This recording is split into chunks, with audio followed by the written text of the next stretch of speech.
So I think most of the opportunities at the moment in the EV charging space are probably more suitable to retail investors rather than institutional investors, just by the very nature of the nascent stage of the market.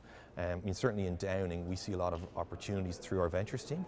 But there are certain opportunities for infrastructure investors. For example, if you have a portfolio of charge points in an SPV, and the SPV signs a contract with a bus fleet, for minimum usage, minimum pay over a certain period, then obviously the infrastructure fund can look at the credit worthiness of the off-taker in that scenario, and that's where you do have certain an infrastructure opportunity. But most of the opportunities at this stage is retail, but obviously the market is very big. Last year there was 18 billion worth of investments. By 2030, there's supposed to be, I think it's 250 billion worth of investments that year, and the size of the market then is supposed to be 1.7 trillion. So, it's going to be a huge market. It's going to take off, and there will absolutely be more infrastructure type institutional opportunities in time to come.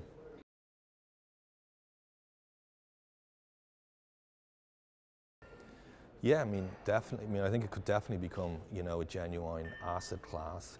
I think it's quite a, there's obviously different types of, EV investments. You can invest, there could be, a battery used for EV, there could be the charge points themselves, there could be the grid connections, the tables, there could be the components going into an electric vehicle or even the electric vehicle themselves. So there's many different subsectors in there, and, I think the market is going to be so big that they will probably all become their own individual asset class. Yeah, I mean, how long do you think that would? Yeah, I guess it really depends on I guess what we're talking about. But I think charge points, for example, I think and even the cars themselves and the components that go into the cars. I mean, that's they're very, very active at the moment. There's a lot of investment going into that at the moment. So you could potentially even now call them an asset class themselves, and an asset class that's more suitable to retail investors rather than institutionals as of today.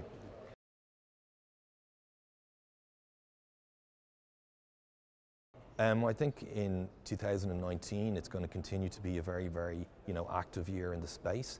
As I mentioned, there was 18 billion worth of investments globally. There'll probably be 30 billion in 2019.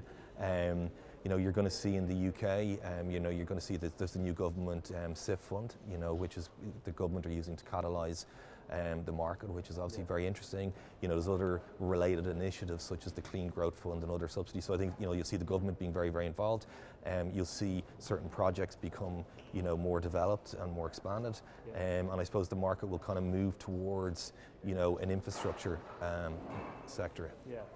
Yeah, I think I think what everybody in the market wants to do is get the market to a certain stage where you can bring in infrastructure funds and bring in project finance debt, because when you do that, you're reducing the cost of capital into the projects, and therefore you're also reducing the WACC of the projects, and you're providing value for the end consumer, and reducing the cost for the end consumer. So that's where everybody wants to get to.